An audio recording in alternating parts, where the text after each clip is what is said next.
This episode is brought to you by Visit Williamsburg.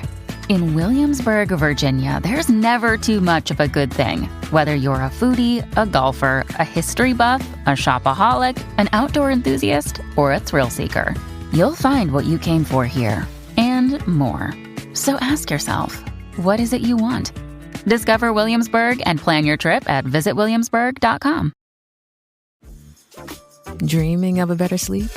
Tossing and turning is not your destiny. And Ollie is here to help. Ollie invites you to sink into sweet, sweet slumber to improve your mental and physical health and overall wellness. More than just melatonin, Ollie's ingredients help you unwind your mind for a delightfully dreamy drift off.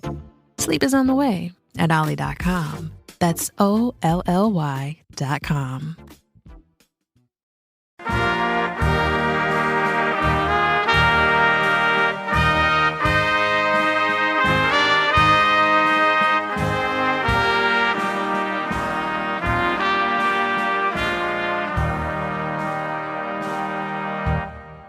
Curioso, and welcome back to the Welsh History Podcast, episode 212, Hester Lynch Salusbury, Part 1, Strength, Not Delicacy. I have in the past lamented that often the voices we hear in history usually come from certain categories of people. Typically, they are rich, within organizations that have been literate for a long time, or, in some cases, were the only ones doing the important documentations which were seen as part of their jobs.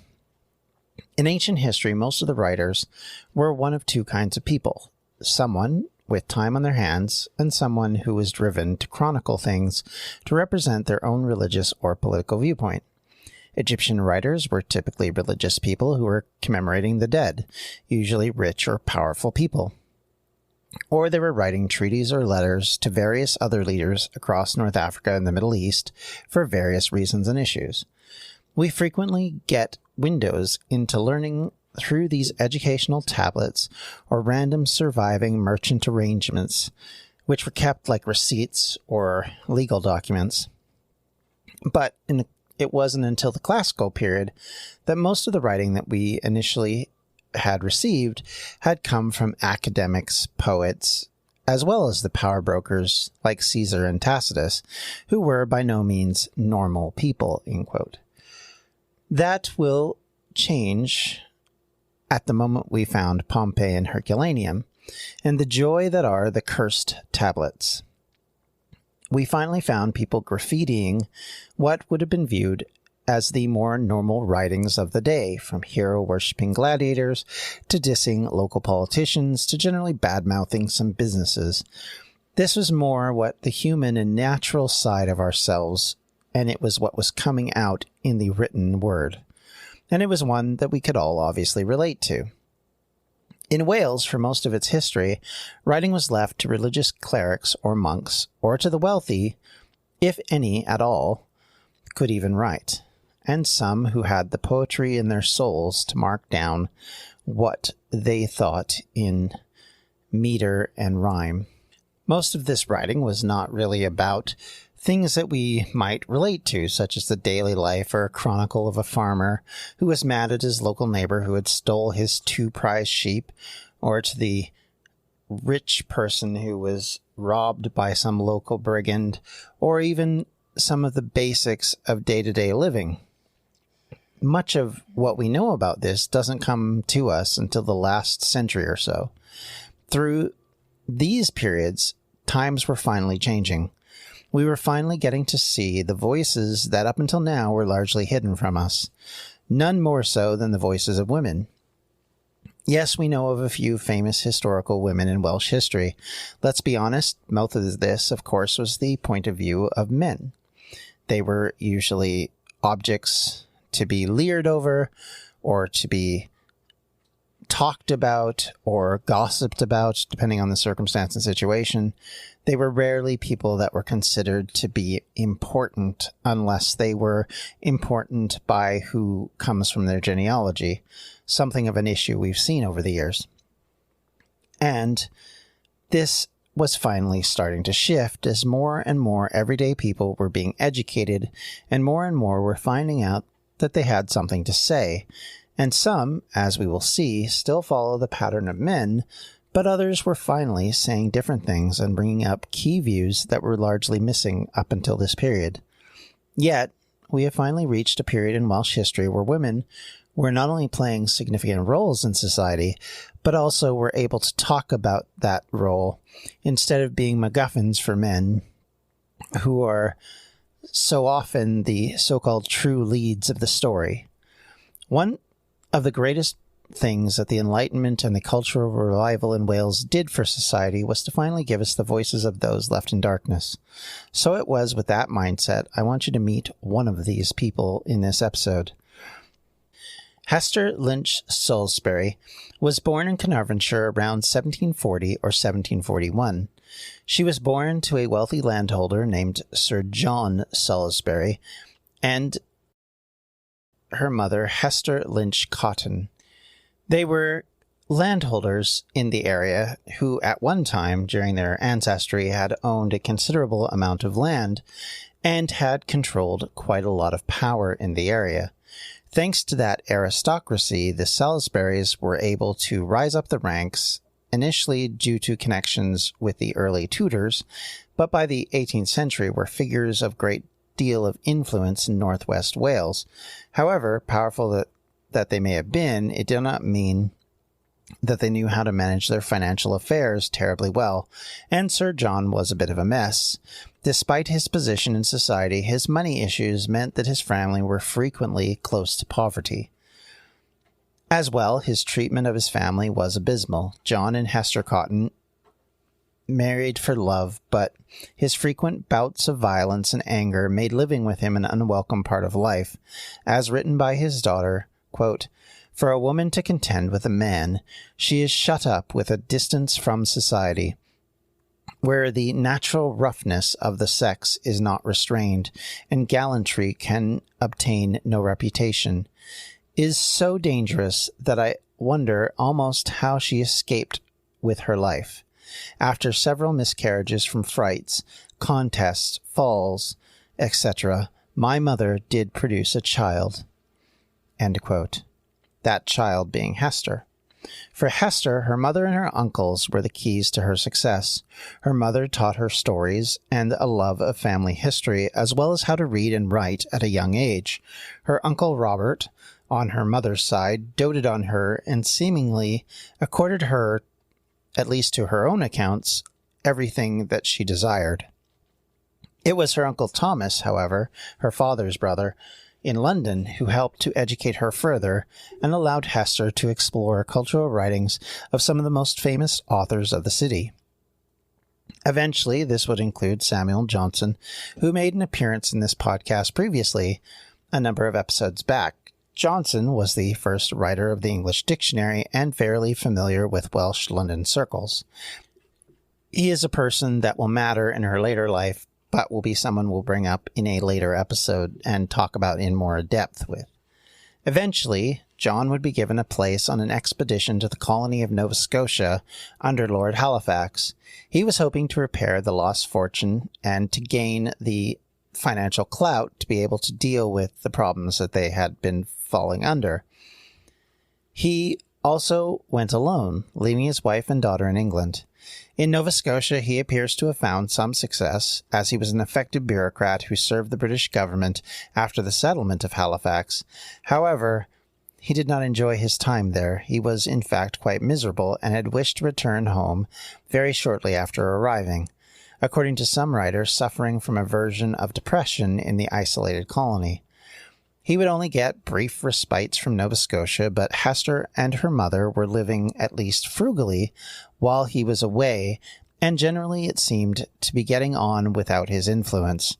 While the family debt kept John firmly in Halifax and unable to leave due to the need for that money, that gave him more reasons to be upset, and when he did return home, at times it would lead to violence. During these periods, Hester and her mother, however, would spend a large amount of time with family in and around Wales, whether at Llywelyn Hall in the Vale of Clwyd, or in Herefordshire, where she spent a fair amount of time eventually at the manor house Offaly. As part of her education, Hester set on attempting to learn Latin and Spanish, a chore Professor Michael Franklin describes as a way to ingrate herself with her aunt, Anna Maria, who spoke both languages. While it is not expressly said, but you are left to wonder whether this is part of the reason she is positioned as heir to her Uncle Thomas and Robert, because she was able to win them over due to her ability to learn skills and to match them in their interests, especially in education. Considering the financial plight of the family, Hester's ability to be a people pleaser, even at a young age, likely helped her both with her hot-headed father and the various relations who were better situated financially. At 17, she began a friendship, and some argue a romance, with Dr. Arthur Collier, whose intellect Hester considered unmatched, but whose inability to fit into social norms of the day seemed to put others off, but encouraged and intrigued Hester. Jonathan Williams here from the Welsh History Podcast. I just wanted to take a moment to recognize one of our sponsors, Factor. Eating better is easier with Factor's delicious, ready-to-eat meals. Every fresh, never frozen meal is chef-crafted, dietitian approved, and ready to go in 2 minutes. You'll have over 35 different options to choose from every week, including Calorie Smart, Protein Plus, and Keto. Also, there are more than 60 add-ons to help you stay fueled up and feeling good all day long. What are you waiting for? Get started today and get after your goals. What I love about Factor is that they're very easy meals to make. They cook up quickly. They don't leave a mess. There's no real prep time. You're just off and running and away you go, and you get your food as quick as you need to. It's better than fast food and more affordable than takeout meals.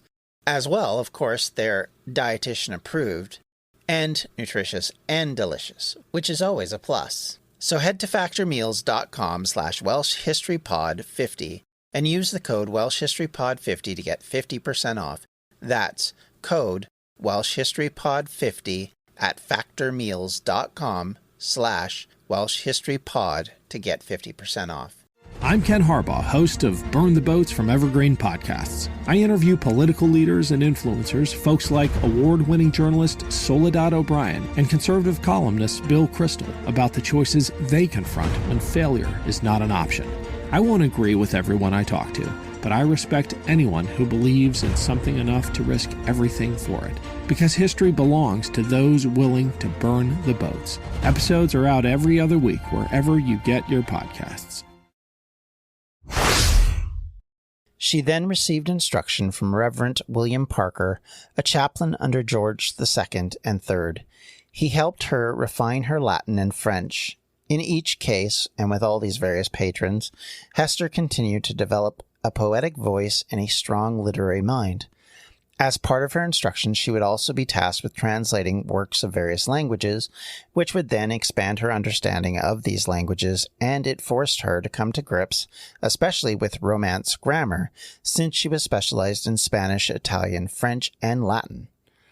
Hester's education continued to grow, and her desire to build on her literary career helped her with the free translation of Louis Racine's first, and I'm probably going to massacre this, but we'll do our best, quote, Epître sur l'homme, which she entitled The Essay on Man.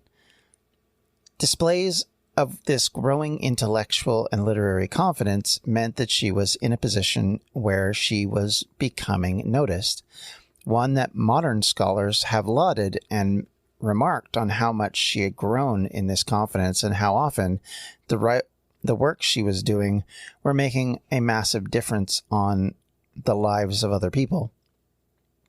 The death of Anna Maria in 1759 after another miscarriage had led Hester to memorialize her with a poem, one that her Uncle Thomas cherished, but one that Hester in later life seemed to view with dubious merit because, as she said, quote, this trifling performance brought tears into my uncle's eyes and money into my pocket for having celebrated so artfully, end quote.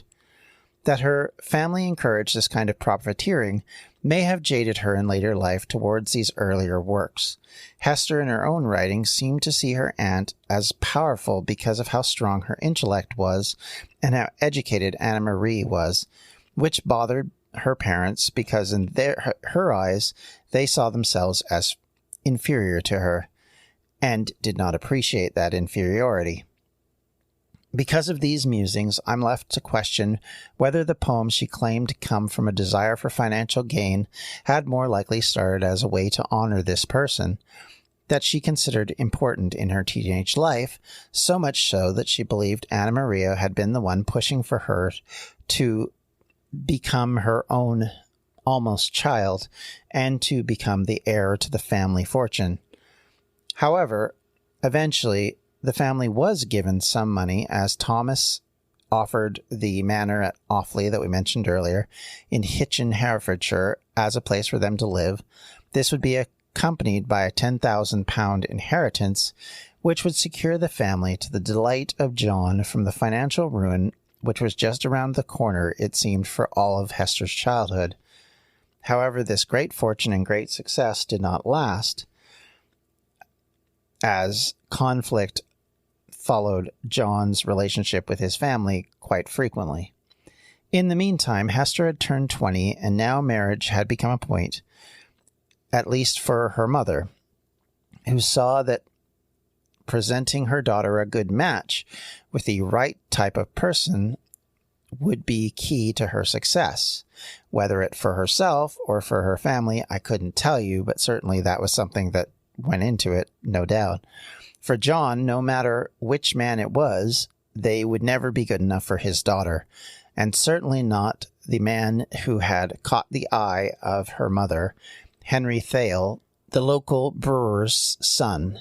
Thale may have gained independent wealth thanks to his brewery, but he did not have the aristocratic background so craved by John, and with that opinion alone had disqualified Henry to woo his daughter.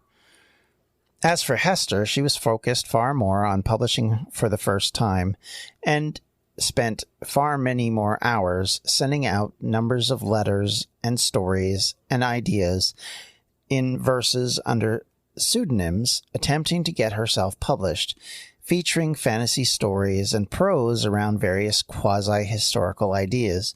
One such story was around a North American tribe of natives whom she made up a grand story about, something that would be relatively obvious to modernize, but certainly influential in the eyes of the people of her day. She would also write political commentary which would attack the current Prime Minister, Tory John Stuart, the 3rd Earl of Bute. Bute had come under condemnation in part because of the negotiations surrounding the Treaty of Paris, which ended the 7 Years' War. Effectively, Bute was seen to have given away too much and been too kind to Spain and France, something that was seen as a faux pas and worth his being removed from office. She would write political commentary that would attack this prime minister, and John's old boss, the Earl of Halifax, who served in the government of Bute, himself had little love for the prime minister. In fact, as far as the prime minister was concerned, and certainly as far as the opposition was concerned, no one loved him, and the only one who actually did was King George III, and that was the only reason why he had the office in the first place. Meanwhile, for the radicals, he was in the way and causing problems. For people like Hester, he had upended the role that William Pitt and the Earl of Newcastle had in the government, and thus was in the way of that. In fact, in the article that she wrote, she even calls him a dirty Scottish boy. Obviously quite derogatory.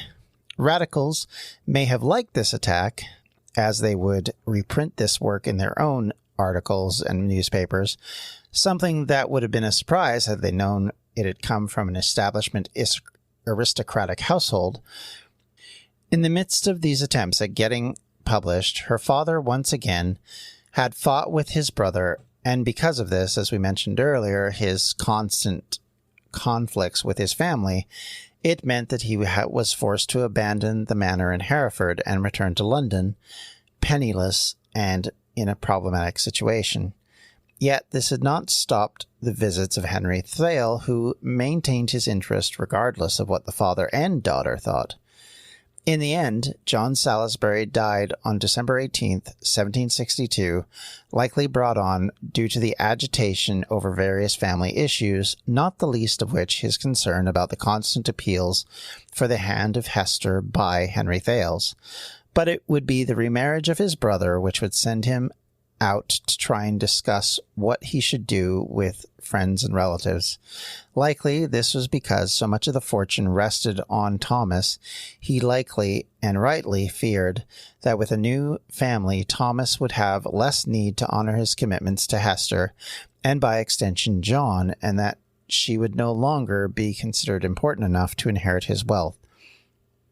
In a state of upset, John had gone out to visit others to get advice and to deal with as best he could this coming issue, but instead was taken by a sudden stroke and had passed away. Now both mother and daughter were dealing with the consequences of this death and the massive amounts of debt that John was never able to clear. And it was at this moment of crisis that the two women were never farther apart on what to do about it and how to deal with the constant position of Henry Thales in their lives and what each wanted from that particular arrangement. And with that, I'd like to thank you for listening. I hope you're having a great day. If you have any questions, comments, and concerns, you can always reach me at the Welsh History Podcast at gmail.com, or you can contact me via Twitter at Welsh History Pod, or on Facebook at facebook.com/Welsh History Podcast. And if you would like, you can join us on Patreon at patreon.com/Welsh History. Any donations there are used to help pay for the research done for this series, and I appreciate all of them. Thank you very much for listening. I hope you have a great day. We'll talk to you later. Take care. Bye-bye. Welsh History Podcast is a member of the Evergreen Podcast Network. To find more information on them, you can do so at evergreenpodcasts.com. Thanks for listening.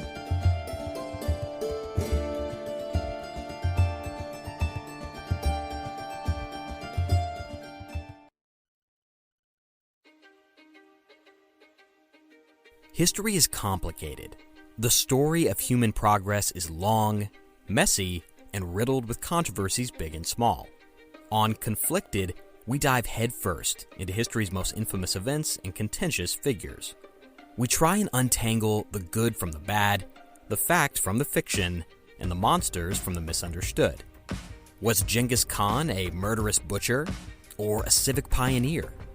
Did the Allied powers go too far in firebombing the German city of Dresden at the twilight of World War II? And how did the Marquis de Sade acquire such a sinister reputation? And was any of it true? These are just a few of the tough questions we wrestle with and investigate on Conflicted. So if you love history or just enjoy a good story, please join me, your host, Zach Cornwell, for a fascinating new topic each and every month. Conflicted, a history podcast, is available on Spotify, Apple, or wherever else you get your podcasts. I hope to see you soon.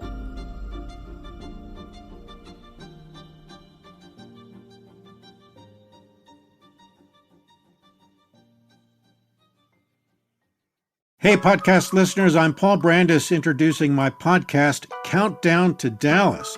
It's a fascinating, in-depth look at the seemingly unconnected events that led to the assassination of President John F. Kennedy. It's based on my book of the same title. In that book and in this podcast, I go all the way back to 1939, when Lee Harvey Oswald was born into a troubled and dysfunctional family. I'll follow his transient and often violent teenage years and young adulthood, painting a fuller picture of the man who would later become Kennedy's killer. I also take a look at events unfolding in that era, like Cuba and Vietnam, And I'll unpack the conspiracy theories too, not one of which has ever been conclusively proven. Subscribe to Countdown to Dallas at evergreenpodcasts.com or your favorite listening app, October 31st.